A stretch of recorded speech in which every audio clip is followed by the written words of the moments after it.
Welcome to Love and Abuse, the show about navigating the difficult relationship.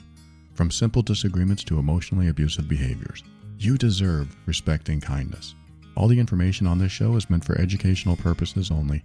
Always seek a professional for your mental health and well-being, and always pick your battles wisely. I'm your host, Paul Coliani.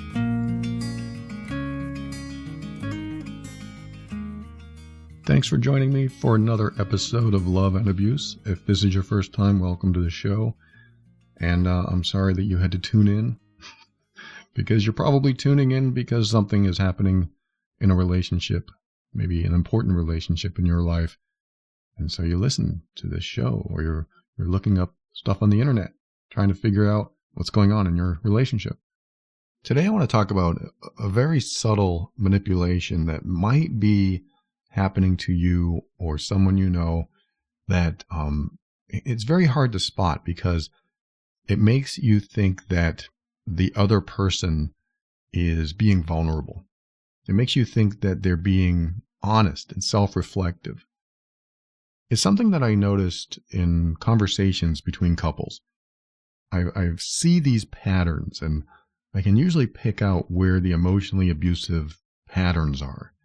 Now, some of it's pretty easy. Some of it is, you did this to us, and I can't believe you're such a bad mom or dad. I mean, there's a lot of obvious emotionally abusive behavior, and you can usually tell which language is designed to hurt, which language is designed to gaslight, to deceive. You can usually tell if you're used to catching somebody in a lie, what the lie is.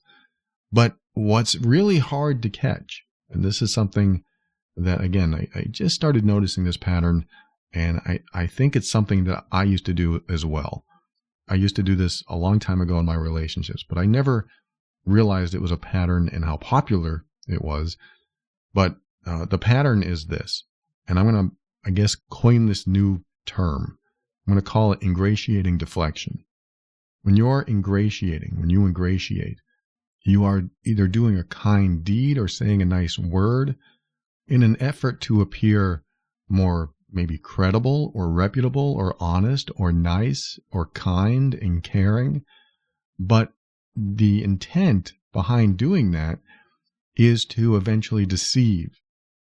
And so when you're being ingratiating towards someone, or someone is being ingratiating toward you, what they're doing is it's almost like building credit with you.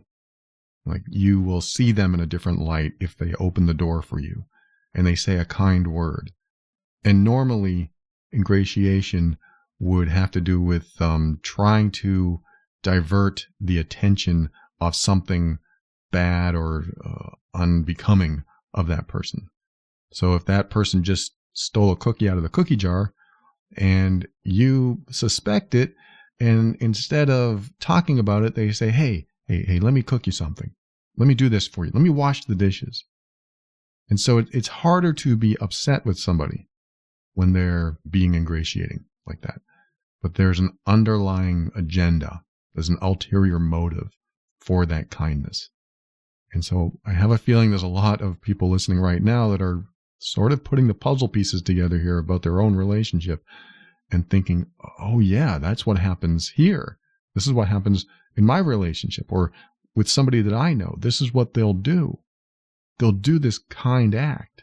And it is a way to either cover or divert my attention. Or maybe I didn't notice it before, but now that I'm thinking about it, that's what happens. Because when they say something nice or do something nice, or in the case that I'm talking about today, emotionally abusive behavior, they are actually taking responsibility, taking the blame, saying, you know what, I have something to look at in myself. I need to reflect on these things. So I need to work on these things for sure. That's the part that some of you may relate, that you might relate to if you're in this situation. But the end result is you feel bad still. So they did something or said something that made you feel good, but the end result of maybe a conversation you have with them is you feel bad. Why do you still feel bad? And why can't you have a productive conversation? Or how is this ending up? in this place when they just said they'll work on this stuff, but now I still feel guilty or still feel wrong. And that's where my new term comes in, ingratiating deflection. Deflection, let's talk about that. Deflection is the act of diverting or shifting the focus from yourself or themselves to someone or something else. It's about putting the spotlight on something else. So if you blamed me for scratching your car, my deflection might be, yeah, but what about that time you dropped my laptop? You remember that? I'm taking the spotlight off of me and putting it back on you. I don't want to deal with that. I don't want to take the blame. I don't want to accept responsibility. I'm just going to make you focus on something else. And so what ends up happening is the original topic, the scratching of the car, gets minimized and maybe gets lost in this new conversation. So that would be something like deflection. I mean, it's very similar to blame shifting, where you change the subject or make excuses or do things that directly avoid addressing the issue or especially accepting responsibility. So I hear these conversations, I see them online, people share them with me, a conversation that they've had with somebody else. And again, I look at my own history and how I used to show up in relationships. And I realize I did some of this. I wasn't as good as some of the people I've seen do this. And good is the relative term here. It's not really good, it's bad. But as far as wording things in a way that cause someone to feel safe and maybe vulnerable and look at that other person with more trust.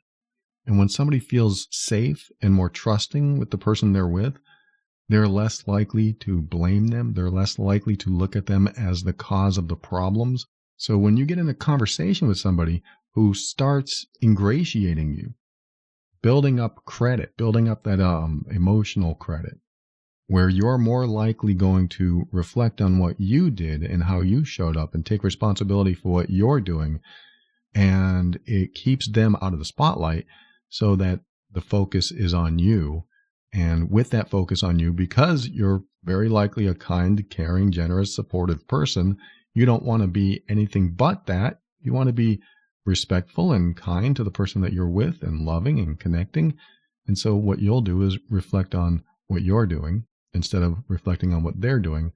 Because, and this is the key to all this, you might be with somebody who says, you know what, I do have to take responsibility for what I did in the relationship too. I do have my share of problems. I do have things to work on. I absolutely do have things to work on, and I will. And so they say that. And when somebody says that to you, you are more likely to trust them. You are more likely to feel more comfortable around them. And again, more likely to feel safe. And because they said that, because they said, you know, I've looked inward myself. I've reflected on the things that I've done. And yeah, I'll take responsibility for that. As soon as they say that, it takes you away from being the finger pointer. You don't have to say, well, you did this and you did that, because they've already covered it. They've already said, yeah, I did those things. You're right. I need to work on these things. I mean, they don't even have to say you're right, because they're admitting they have stuff to work on. But the admissions are usually at what I look at as a higher level of thinking instead of feeling. There's not much reflection. It's more like a logical or analytical argument.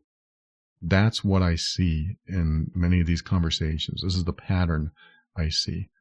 They're good at explaining things. They're good at describing what the problems are. But they're not very good at changing themselves. They're not very good at working on themselves. They say they're going to do it. You know, some people, they say they're going to work on this stuff. And this is the ingratiating part. I'm going to work on this stuff. I need to work on this stuff. I realize I have problems, and I don't want to cause any more issues with that. So definitely I'll be working on this stuff. And so when somebody says that, again, you get into that safe space. You become more vulnerable. You become more reflective, and you're more likely to take responsibility for maybe some of the stuff that you didn't take responsibility for, that you maybe shouldn't take responsibility for. So what ends up happening, and this is where that term comes in, ingratiating deflection, what ends up happening is that they've set you up to practically attack you. They've set you up to put you down, insult you, make you feel bad, make you feel guilty, make you feel like you are the one responsible for the problems here. Because what they're saying is, I'll work on my stuff, but you have to work on your stuff. But they do it in a way like they're accepting 50% of the responsibility as long as you accept your 50% of the responsibility. That all sounds great, actually. I mean, if you had a conversation like that, I know some people are listening now saying, yeah, I wish the conversations would go that way. But this doesn't apply to everyone, and I know that. But to the people who this applies to, you're trying to figure out, they said they're going to work on it, so I'm going to work on my stuff, but I still feel bad. It could be because this next phase where they set you up to attack you might look something like this. Hey, I'm sorry I got angry at you the other day. I know I have a temper and I can yell and scream and make you feel terrible, and I need to work on that. I definitely need to work on that. And so there's the accepting responsibility part, but this is also the ingratiating part, because they're feigning vulnerability with you. They're making you think that they're being vulnerable and that they're being reflective and that they need to work on this stuff. But the problem is they never do. The problem is they say they're going to do it, but they never do it. But in the moment, it feels good that they're taking responsibility. It feels good that they said, oh yeah, I did that. You're right. I need to work on that. But then the attack. So you feel good, and then the attack comes, and you're also in a self-reflective state. Sometimes, depends on how you feel and what's going on, but this is the entire process. I'm just laying it out for you right now. The entire process is, I'm going to tell you I'm responsible, that I'll work on it, and then the next step is the attack, which is saying, but you need to work on this, and you need to change this about you, and you need to do this for me.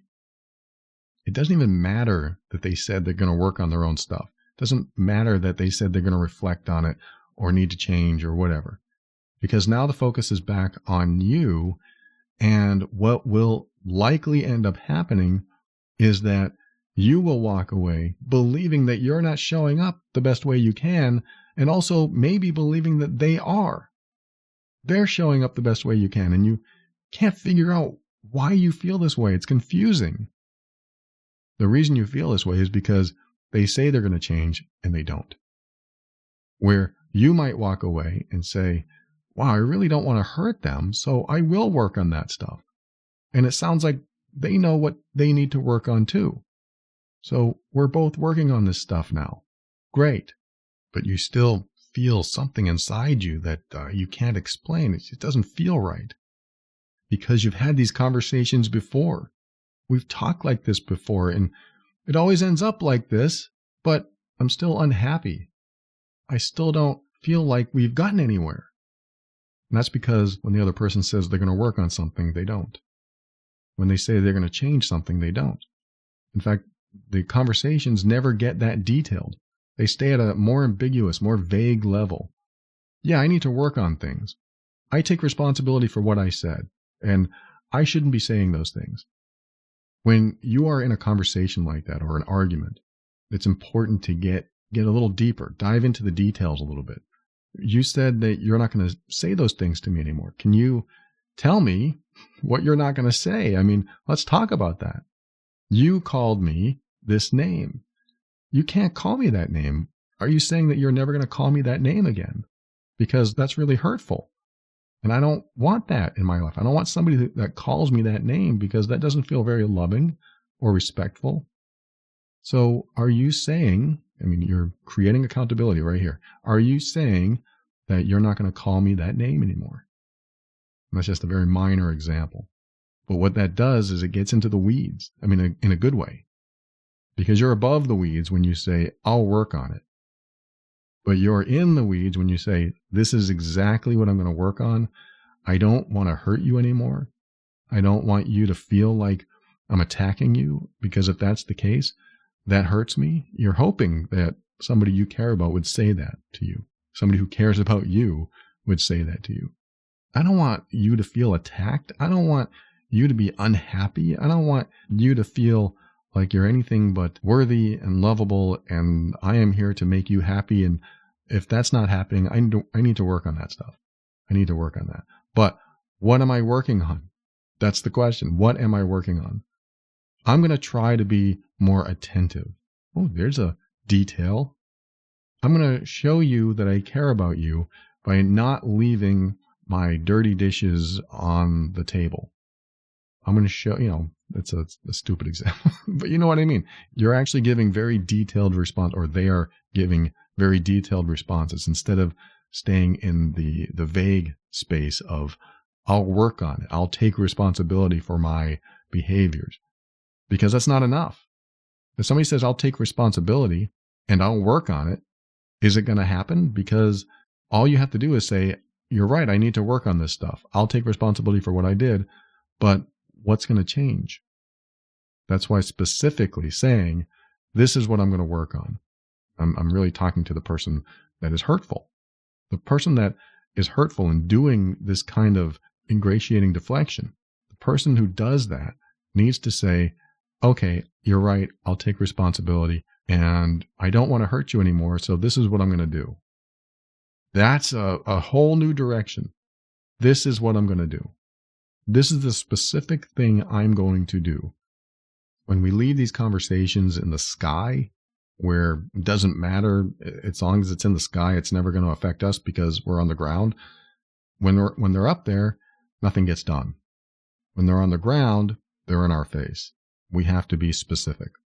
So specifically, what are you going to do? Specifically, that might be a question you have to ask the person. What are you going to do so that you don't call me that name again? Or what are you going to do specifically? Now, they may counter.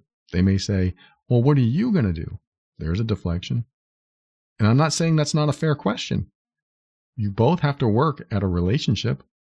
It's a very fair question. Well, what are you going to do too? But you both need to be heard. You both need to be specific about the changes that you're willing to make.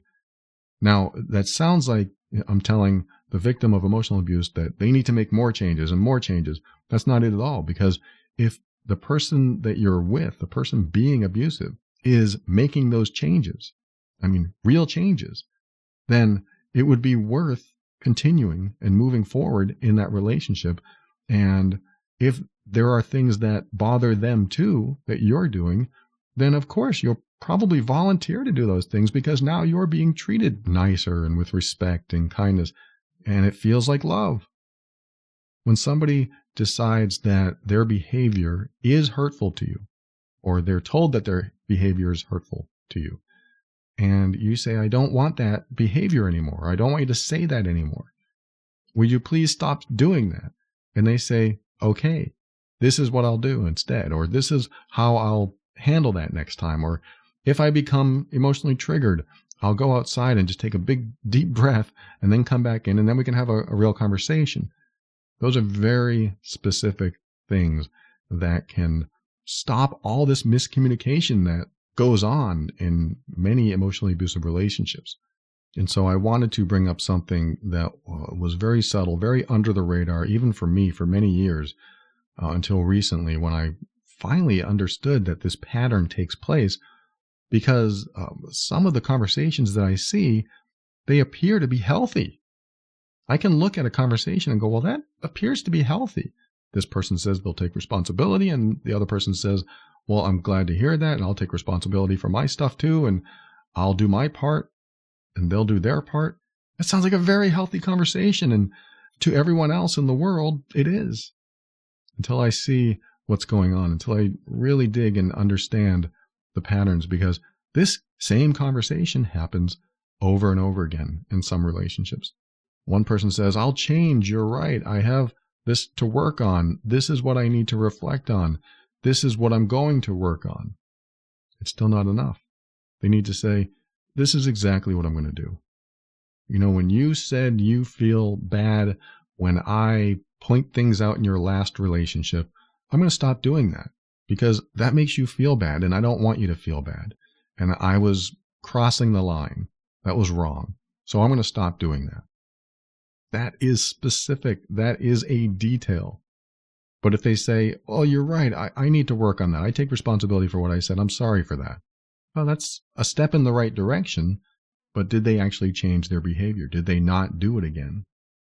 Or maybe they did something else that was similar, but it wasn't that specific thing, and that's another conversation for another podcast episode. But certainly when these arguments or conversations start with somebody that you care about and they claim to care about you, try to spot a pattern. And the pattern that I spotted recently, this ingratiating deflection, those words don't really roll off your tongue, but it's the only way I can describe it, because ingratiation's not enough and deflection's not enough.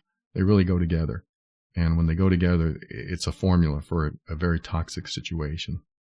So I hope that's not happening to you, but if it is, or if you are wondering what's going on in the conversation and why you feel so awful at the end of it, this could be the pattern that's emerging, or it could be another pattern, but I will always share these patterns with you so that you know what to look for, so that you don't get gaslit in a conversation, not even sure why you feel the way you feel, leaving it confused, trying to figure out what just happened.